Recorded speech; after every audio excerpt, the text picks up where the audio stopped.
A Christian told me I apparently only respond to low-hanging fruit, and I should respond to higher-hanging fruit, like Braxton Hunter of Trinity Radio. So I went to Braxton's channel, and I found a playlist called Evidence God Exists with 20 videos in it, most of which are long, tedious live streams, debates, unedited responses, boring. Sometimes I think that's what people mean by high fruit. People who say the same stuff as the low fruit says, except while also being overwhelmingly boring. But anyway, he does have a few videos in here that are brief enough for my format. Unfortunately, they're also really old. I'd go for something newer, but the new stuff seems pretty similar to most of those videos in the Evidence for God playlist. Clips of sermons and debates, hours-long live streams, responses to other atheist channels, which they can deal with. So yeah, that's not happening. Who knows, maybe that content is the best of the best. Can't get any better than that in terms of Christian apologetics. Yeah, that's probably the case, right? The good arguments are always just around the corner, in whatever I didn't look at, and as soon as I look at something, they disappear magically. Well, in that case, I might as well just look at this shorty from 2018, and it's called God is the Best Explanation for Morality. Is it really meaningful to say that kindness is a good thing? Yes. The sentence is grammatically sound, it uses real words, it's being used to contain some kind of a meaning that's intended to be extracted from it, so in the very literal sense, yes. And if you mean it more in the sense of, is that sentiment significant to someone? Well, if you're saying it with sincerity, then presumably, yes. At least to you, even if you're on a desert island. Really, is it true to say that kindness, love, benevolence are morally right things? Well, it's true to say that people tend to consider those morally right. But of course, that's not what you mean. What you mean is it objectively true about reality beyond humanity? If all thinking entities were to disappear, would it still be true? In the same way that if all thinking entities were to disappear, physics would still work similarly. To which I would say, well, I don't really see how that would be the case. It seems like a reification of human preferences to me. And frankly, based on the way people talk about this, it really seems to be more of an emotional thing than a cool-headed observation of external, inhuman reality. So from my perspective, probably not. It doesn't seem like the simplest way at all of explaining the phenomenon of people thinking this, but I'm open to having my mind changed on this, which the rest of the video will do, presumably. Do we mean it when we say that kidnapping, murder, and abuse are morally wrong things? Yeah, I'm sure if I asked you, you would say that you do in fact mean that. And, I believe you. I'll take that at face value. You could be lying, I guess, but I don't really care that much about what you personally think. I don't really have any particular interest in whether you actually think this or not. If you say you think it, I'll just go, okay, whatever. That's good enough for the purpose of conversing with you. And the likelihood is that you're probably just saying that because that's what you actually think. If it becomes more of a pressing issue to be more confident than that, then I'll think about other ways to verify what your actual opinion is then. And are value statements helpful? Helpful for accomplishing what? They're often helpful for social cohesion, for laying out your own position, for the purpose of discussion. It's interesting that that's apparently in question here. You're welcome to ask the question. It's just kind of surprising that you found the answer to be non-obvious, even from the perspective of someone who doesn't believe in objective morality. Are joy, relief, peace, and courage good things? Well, people who experience those will tend to interpret them as positive feelings, usually. But again, you mean are these morally good beyond humanity? Or at least I assume you mean morally good, since it's a video about morality. Putting them in the morality category seems surprising, but I guess I can see how they're related to morality. Feeling joy and feeling relief and feeling peace are not generally considered moral issues, but causing someone to feel joy or causing someone to feel peace or relief can be. And courage is a different thing. Sometimes a moral aspect is placed directly on courage. People who show more courage are more morally good. People who show cowardice are less good. That's a thing sometimes. So all right, we'll go with these being moral issues. So if none of us were here, would joy be good? Would relief be good? Is relief is good an objectively true statement about the cosmos? No, I don't think so. I don't really understand what it would even mean for that to be true. I'm sure that'll be explained here, but for now it seems like just kind of a weird thing to say. Are poverty, sadness, and death bad things? Well, yeah, most people would say they find those things to be bad because they make them feel bad. People are very emotional beings. In the case of death, people certainly feel bad about the knowledge that they are going to die. They feel bad about loved ones dying. A lot of the time they feel bad while they're dying. After that, I don't think they have much of an opinion. I'm sure you would disagree. You're a hell guy. Yeah, if somebody ends up in hell after they die, I'm sure they feel that's pretty bad too. But are they bad beyond the fact that they make people feel bad? Do events and actions have badness, wrongness, as an intrinsic property of themselves, the same way that objects have mass? No, I don't think so. Who gets to decide? Well, if it's objective, then it's not a matter of decision. In that case, people can decide whatever they want, but that doesn't change reality. If it's subjective, then of course it's easier to say somebody decides, but I also don't think we really decide what we perceive as wrong, or at least not as a matter of a simple, direct, immediate choice. It's a matter of your feelings, it's a matter of your cultural influences, your experiences. It doesn't really seem possible to just change all that instantly on a whim. It can be done with a concerted effort over a prolonged period of time, and certain methods of convincing yourself. So in that sense, maybe you could say you can decide this, but it's not a simple thing. Now, in the universe as I understand it to work, that's pretty much the end of that. In a universe where Christianity is true, you could say that God decides what's objectively good or bad, in the same way he decides what the laws of physics objectively are, but a lot of Christians kind of undermine this by saying that morality is a part of God's nature. They'll say things like, God must punish sin because perfect justice is part of his nature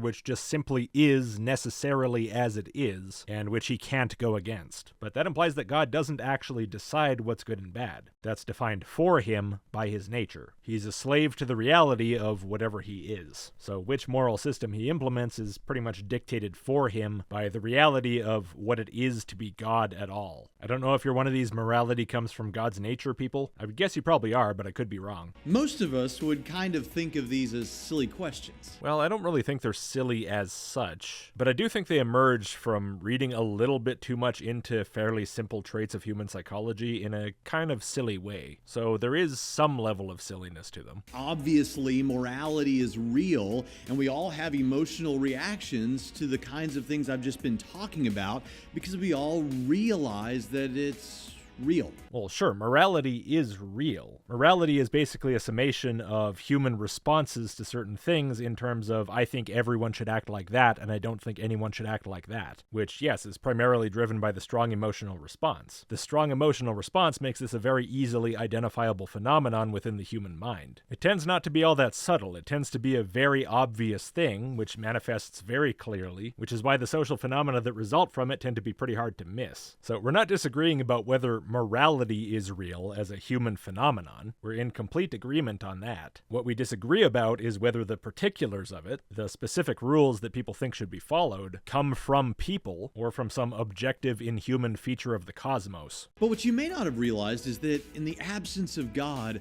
morality is just kind of a fiction. Well, no, I don't think that really has anything to do with God. If something is objectively true about reality, then it's true regardless of whether a God put it there or whether it got there by any other means. Maybe you would say it's difficult to explain if a God didn't put it there, but you guys say that about everything. Difficult to explain or unexplained are not synonymous with impossible to explain. But I'm not one of those objective morality atheists. I'm not going to defend their position. I don't think their position is true. I just don't think it's impossible for it to be true simply on the basis of there not being a God. Not if it's possible for the correctness of moral rules to be really, really objectively real. Without God, it doesn't exist. Disagree, but I do think this objectively correct morality doesn't exist. I think it's just a thing humans do. That seems to me like by far the most likely and believable explanation. To me, that explains the facts far better than any of this objective morality stuff. And if somehow it is real, it doesn't seem to have much, if any, influence on human action. Humans act very much as if they just make it up as they go along, and I include Christians in this. Now again, I could be wrong. I'm not declaring certainty about this. I'm just saying that based on my understanding of how the world works, it seems more likely than not to me that this is how it is. Perhaps I'll be convinced otherwise someday, who knows? I don't have a lot of interest in certainty. It's hard to pin down the first moral argument.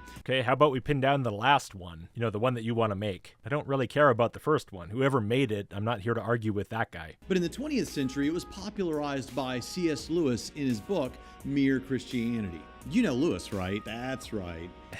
Yeah, very cool. He's the Narnia guy. Yeah, yes he is. But currently, the most popular form of a moral argument goes like this. So why'd you bring up C.S. Lewis if you were just going to toss him away again and go for some other argument? Premise 1. If God does not exist, then objective moral values and duties do not exist. Yeah, but again, this premise is kind of like saying if God does not exist, then laws of physics don't exist. Or if God does not exist, then life can't exist. It's pointing to a supposedly objective, identifiable feature of external reality and saying God did that thing because I said so. though. It's a terrible argument just like those other ones. It's, therefore God, just like the other ones. The only difference for me in this case is that I don't think objective morality is a feature of external reality. People think it is, but to me that seems like a figment of the human imagination. But if it were somehow part of the structure of reality, I'm not going to say you can just claim it for God by default because you personally can't think of another explanation. That's not an argument. And spoiler, you're not going to argue for this at all. You're not going to try to justify this premise. This is just taken for granted. Well, I don't grant it. It's not going to be that easy, so we can strike that one out. Premise 2.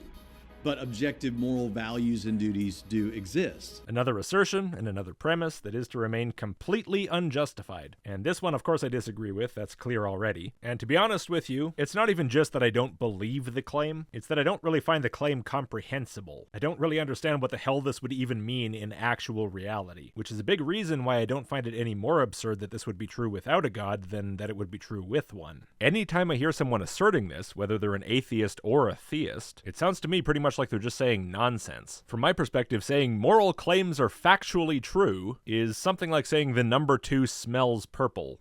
Why? What is that supposed to mean? You're giving something a property that doesn't apply to it. Maybe you have some kind of moral analog to synesthesia that makes this make sense to you. But if so, I don't get it. What I could really use is somebody who tries to explain clearly what it would mean for murder is wrongness to be baked into reality, to be a real property of things. What is murder is wrongness? How is it stored? How is it implemented into the reality? How can it be detected beyond people have a subjective emotional reaction to stuff, which has to be possible because otherwise we're again just talking about subjective morality. Therefore, 3, God exists. Great, well obviously I'm not with you on that conclusion. In short, if there is no God, then who gets to decide what's right and wrong? Didn't you already say that? I really feel like you already said that. If I say it's wrong to torture babies just for the fun of it... Oh wow, even in 2018, huh? This has been a meme for longer than I thought. When did this start? Who started this? Someone could always respond by saying, says who? Sure. People could respond with all kinds of stuff. Why would someone respond with that in particular? Especially if the question is, why do you think that's objectively wrong? Says who would be exactly the wrong question to ask. That's asking what subject holds that opinion. That's nothing to do with objectivity. This means that we should spend some time talking about the difference between subjective things and objective things. Ah, okay, good. Never mind. So you're going to explain why says who is the wrong question. Cool. To put it bluntly, think of subjective things as matters of opinion, like whether or not chocolate or vanilla ice cream is the best flavor of ice cream. All right. So is it your opinion that people should not torture babies for fun? I mean, even if it's objectively true that that is the case, in some weird, difficult to quantify sense of some fundamental nature of things, if it's not your subjective opinion as well, then you don't think it's true, and then it has no impact on your behavior. Your opinions are what drive your behavior, and the emotions you feel based on those opinions even more so. People aren't sitting there coldly analyzing the objective reality of the correctness of their emotions before they decide that to feel those emotions would be accurate, and so I shall now proceed to feel them, which is why it really doesn't make any difference if it's objectively true or not, that something is wrong in some cosmic sense, if people already don't like it and don't want it to happen. The emotional reactions people have that you mentioned before, their subjective opinions, are already sufficient to explain the state of things. They're what determine how people actually act. All this objective morality stuff is good for is arguing about the philosophy of it. It's not needed to explain human action. It has seemingly no relevance to understanding how individuals or societies work. At least none that I can discern, and somehow I don't think you're really going to help me out with that. Or whether bald-headed, bearded men are the best-looking kinds of men.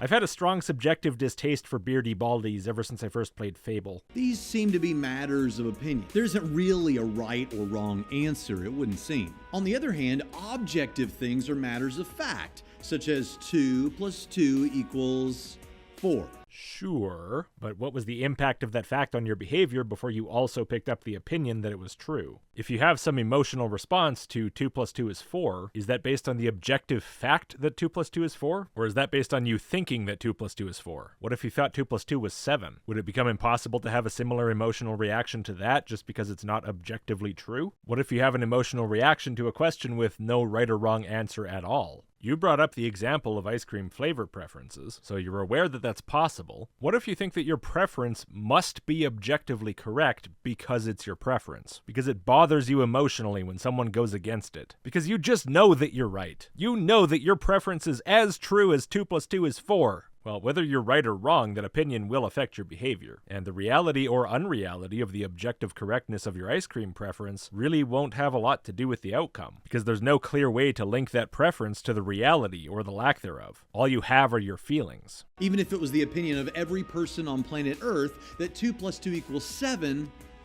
2 + 2 would still equal 4.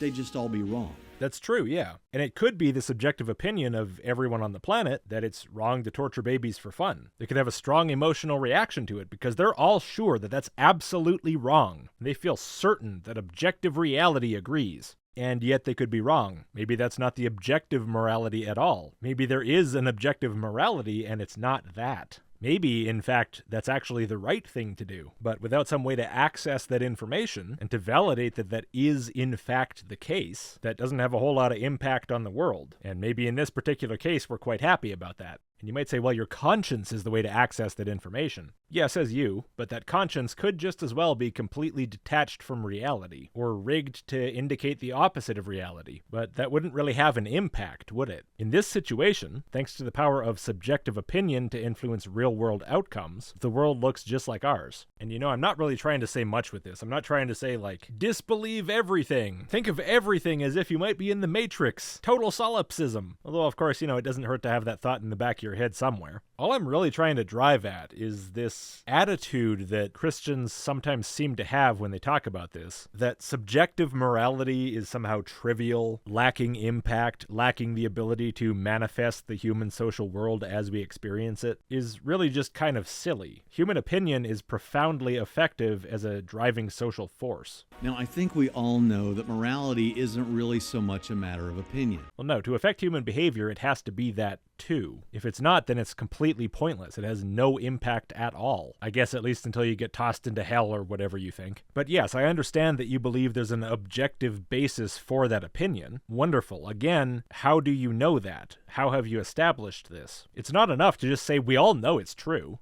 No, we don't. I don't know that. Many people agree with me, not with you. We don't all just know it. This is why you make arguments for things. If you want my opinion to match your opinion about what's objectively true, you're going to have to do something to make that happen. Whether or not it's okay to torture babies just for the fun of it is not some obscure, abstract conundrum. It's wrong. We all know it's wrong. It's objectively wrong. We all feel it's wrong. We all have a strong emotional reaction to it. We all have the subjective opinion that it's wrong. And yes, many of us feel that we know that it's wrong, but that doesn't mean we do. You don't get a free pass from I feel it to therefore this reflects objective reality beyond humans. Why do you think people are going to grant the truth of that very significant major claim about the nature of reality on the sole basis that there's a thing that lots of people don't like other people doing? Like, yeah, great, humans have instincts to care for our young. How does that validate your vast metaphysical proposition? It's not wrong in the way that I think you're wrong if you think vanilla ice cream is the best flavor. It's wrong like 2 + 2 = 7 is wrong. That it contains a logical contradiction? Okay, what is the logical contradiction in that action? And if there is one, then how is the action even occurring? But in order for that to be true, then God must exist as the objective grounding for that morality. Why? If God exists, we have an answer to the question, says who? Wait a second. I thought the point of going through all that subjective and objective stuff was to point out that the question says who is the wrong question, because that'll just point to the opinion of another subject. But no, apparently not. Apparently what you meant is if somebody says it's true, then that makes it objectively true, as long as that somebody is God. All right then. In that case, I don't know why you bothered going through all that. To fill time? Now, some people have tried to dream up other means by which we could get what we could call objective morality. Maybe something is objectively right or wrong based on the opinions of a particular community. That's not objective morality, and I don't know of anyone who would say that is. Where are you getting this from, that somebody said that's objective morality? Maybe together they can decide on an objective morality. All right, you know what? I'll admit some idiot might have said that in a YouTube comment, but I strongly doubt you can bring up any example much better than that. But think about it this way. As of this recording, the buying and selling of marijuana for recreational use is illegal in Evansville, Indiana, where I live. Maybe that means it's objectively wrong and not a matter of opinion. So you're just kind of yelling at the wall now, huh? Answering nobody? Except for the fact that I could travel to Denver, Colorado, where the laws are different. What this shows is that morality based on what the culture thinks is still subjective. It's still based on opinion, just the opinions of particular people in particular places that think differently than people in other places. Uh-huh. I agree. Now extend that to all human moral thinking and you'll be where I'm at. But yeah, again, you're responding to nobody. As Dr. William Lane Craig often points out, if the Nazis had succeeded in World War II in exterminating anyone who disagrees with them, it wouldn't mean that suddenly it's now okay to torture and kill people like the Jews. Yeah, I know, because the statement something is not objectively wrong is not just another way to say it's objectively okay. Not if you're saying it's not a matter of objective fact at all. Now it's you and Craig arguing together against nobody. And no one watching this video thinks that it would. Yeah, I know, including the subjective morality atheists. So why'd you bring it up? It would still be wrong because people's opinions about it wouldn't matter. Really? Okay, but the entire basis of your argument that morality is in fact objective is that people have opinions about it. We all just know it's wrong. We have strong reactions to it because it's wrong, and that establishes which morality is true. But now all of a sudden, apparently that doesn't apply. Weird. It's objectively wrong no matter what people think. Okay, so do you want to justify that without relying on what people think then? That seems like it'd be a good first step to making this argument, but we're pretty much at the end of the video, so I guess the first step is gonna have to wait. There are other objections to this argument, and in a future video we'll talk about those things and unpack it a little bit more. But I hope that this will suffice for some of you to show that God is the best explanation for morality. Well, I'm sure that for some people it will. Unfortunately, I know how it goes. People listen, people believe. It's a bit frustrating sometimes. Well, anyway, that's that, I guess. Thank you for watching. If you would, before you go, please do give the video a like and click subscribe if you haven't. And if you like the channel, maybe consider supporting. A few bucks a month is enormously helpful, and huge thanks to all of my supporters who've already made that choice. For early access, email list.logicked.com, and I'll see you next time.